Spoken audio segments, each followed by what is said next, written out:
को संसद में प्रॉम्प्टर नहीं बल्कि पीएम मोदी जी की ह्यूमन बॉडी जबरदस्त एक्शन में दिखी। अपने विरोधियों को यानी सोनिया गांधी, राहुल गांधी, अरविंद केजरीवाल इनको ऐसे धोया मानो जैसे धोबी पछाड़।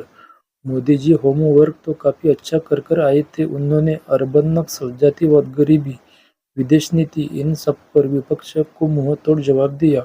हमारे देश की राष्ट्रपति द्रौपदी मुर्मू ने 31 जनवरी को संसद में मोदी सरकार के पिछले 10 वर्षों में गरीबों के लिए जो काम किए उस बारे में राष्ट्रपति अपनी स्पीच में गरीबी को लेकर इंफॉर्मेशन दी थी।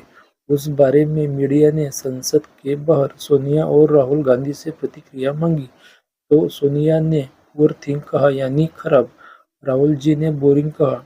इन दोनों महाशयों को ऐसा नहीं कहना चाहिए था क्योंकि भारत का राष्ट्रपति पद संवैधानिक है।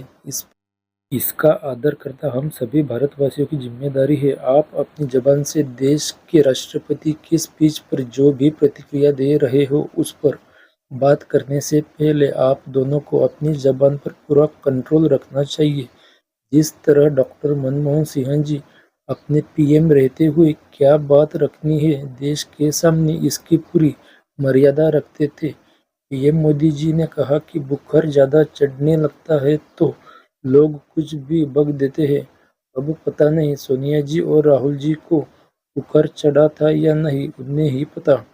बेचारे अरविंद केजरीवाल जब तिहाड़ जेल में सजा काट रहे थे तब उन पर ज्यादा प्रतिक्रिया नहीं आती थी। संसद में पीएम ने केजरीवाल को भी नहीं छोड़ा।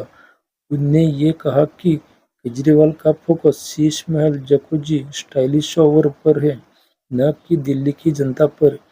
इसका जवाब तो 8 फरवरी को ही चलेगा। मोदी जी दिल्ली में केजरीवाल चलेंगे या नहीं? बीजेपी कौन हताश और निराश है? दिल्ली को चुनाव 8 फरवरी को ही चलेगा। मोदी जी दिल्ली में केजरीवाल चलेंगे या बीजेपी कौन हताश और निराश है? दिल्ली के चुनाव का रिजल्ट आने के बाद आप दोनों के बात करने के तरीकों से पता चल जाएगा। चेहरे का एक्सप्रेशन बता देता है कि कौन हताश और दुखी है। मोदी जी संसद में काफी अच्छी स्पीच की तैयारी कर कर आए थे क्योंकि राष्ट्रपति जी ने अपनी स्पीच 31 जनवरी को दी थी। संसद में पीएम मोदी ने जो कहा है कि गरीबी, अर्बन नक्सलवाद, जातिवाद, विदेश नीति इन सब पर पोल खोलने की कोशिश करते हैं कि क्या सच में इन्होंने जो कहा है वो हुआ है या नहीं, तो जानते हैं।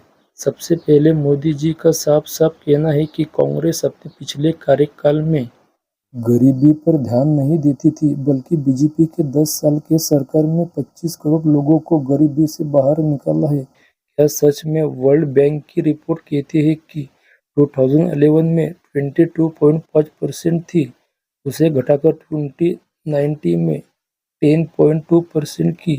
कोविड के टाइम पर भी यही स्थिति बनी रही। गिरावट तो आई। 2011 में ग्रामीण गरीबी 26.3% थी, वो कम होकर 2019 में 11.6% हुई थी। इन आर्टिकल को आप पॉज कर कर पढ़ सकते हो। हर साल 2 CR एम्प्लॉयमेंट मिलने वाला था, उसका क्या हुआ? अब ये अर्बन नक्सलवाद क्या है? इसका मतलब शहरी नक्सलवाद जो काफी एजुकेटेड है। मोदी जी का इशारा किस तरफ है समझ रहे हो ना?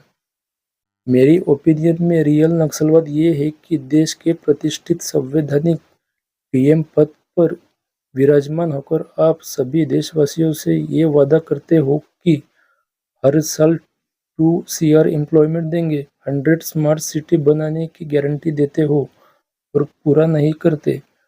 आपकी बेटियों को बेच देंगे, आपका मंगलसूत्र लेकर भागेंगे। ये किस प्रकार की लैंग्वेज है आप ही सोचो। मानता हूँ कि आप पढ़े लिखे पीएम नहीं हो, लेकिन आप जो स्पीच देते हो वो स्पीच तो आपके ऑफिस स्टाफ मेंबर ही लिखते हैं। इन आर्टिकल का स्क्रीनशॉट लेकर आप पढ़ सकते हैं। एडिटिंग के लिए और वीडियो क्वालिटी के लिए संसाधन मौजूद नहीं है, इसलिए सॉरी। अब बात करते हैं जातिवाद। पीएम मोदी जी ने जैसे देशवासियों के सामने एक सवाल रखा है, एससी वर्ग के एक ही परिवार के सभी 3 सांसद नहीं होते थे लेकिन अब है, तो मैं भी पीएम से एक सवाल पूछता हूँ कि हमारे भारत को जातिवाद की जरूरत है या एकता की? एकता मतलब वो जो प्रधानमंत्री अपने विरोधी पार्टी को साथ लेकर चले, ना कि कांग्रेस मुक्त भारत। अभी तो इंडिया गठबंधन मुक्त भारत ये भी सुनने को ना मिले। कुछ दिनों बाद उम्मीद है कि पीएम मोदी ऐसा नहीं कहेंगे। जिस संवैधानिक राजनीति में पक्ष और विपक्ष ना हो, वो सत्ता में बनी रह वो सत्ता में बनी रही पार्टी से विपक्षी पार्टी सवाल ना पूछ सके, ऐसा ही करने की कोशिश हो रही है। पीएम जिस तरह संसद में तैयारी कर कर आए और विपक्ष का नाम लिए बिना जिन पर जोरदार टिप्पणी की, उसी तरह एक बार सार्वजनिक प्रेस कॉन्फ्रेंस लगाकर रवीश कुमार, खान सर, ध्रुव राठी और सभी देशवासियों के क्वेश्चन का आंसर दे तो मानेंगे कि यही हमारे पीएम है। इन्होंने आम आदमी पार्टी के अरविंद केजरीवाल पर भी जोरदार हमला कर बोले कि केजरीवाल जी का फोकस शीश महल बनाने, स्टाइलिश शॉवर लेने और जकोजी इन सब पर है, ना कि दिल्ली का विकास करने पर। आज दिल्ली में इलेक्शन हुए। बीजेपी, आम आदमी पार्टी, कांग्रेस, इन तीनों पार्टियों के नेताओं की दिलों की धड़कन 8 फरवरी तक कितनी तेजी से धड़केंगी पता नहीं। 8 फरवरी को ही पता चलेगा। प्रयागराज महाकुंभ धार्मिक तौर पर एक आयोजन करना अच्छी बात है, लेकिन यहाँ पर भगदड़ में जिन लोगों की भी जाने गई, सभी राजनीतिक लोगों की अलग अलग प्रतिक्रिया आ रही है। असल रियलिटी तो वहाँ के जो प्रबंधन अधिकारी है उनमें, और जिन परिवारों के लोग बिछड़कर मिल नहीं रहे या अब कभी मिलेंगे ही नहीं। महाकुंभ में लोग किस लिए आते हैं? क्योंकि ये धार्मिक पवित्र स्थान है जिस पर इस टाइम राजनीति जोर शोर से की जा रही है, करनी भी चाहिए। जब तक योगी आदित्यनाथ जी महाकुंभ में जो भी घटना हुई इस पर पूरी क्लियरिटी के साथ जवाब नहीं देते, तब तक ये ऐसा ही सवाल उठाते रहेंगे और ये टालमटोल करते रहेंगे। महाकुंभ जो कि सभी देशवासियों के आस्था का एक प्रतीक है, उस बारे में जर्मनी में बैठकर बोलना, यहाँ पर महाकुंभ में आकर स्नान करना अलग बात है।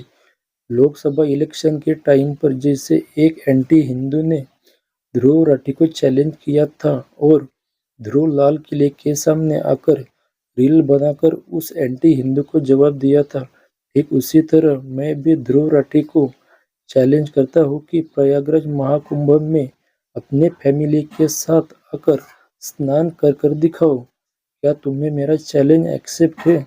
तो ऐसा करके दिखाओ। वहाँ जर्मनी में बैठकर वीडियो बनाकर महाकुंभ पर अपनी प्रतिक्रिया देना आसान है। मेरा चैलेंज एक्सेप्ट करो। ध्रुव राठी, आप सभी से एक रिक्वेस्ट है, बेहतर वीडियो क्वालिटी और एडिटिंग क्वालिटी के लिए फाइनेंशियली सपोर्ट करें। बैंक डिटेल वीडियो के डिस्क्रिप्शन में मौजूद है। इस वीडियो को ज़्यादा से ज़्यादा शेयर करिए। Thanks for watching.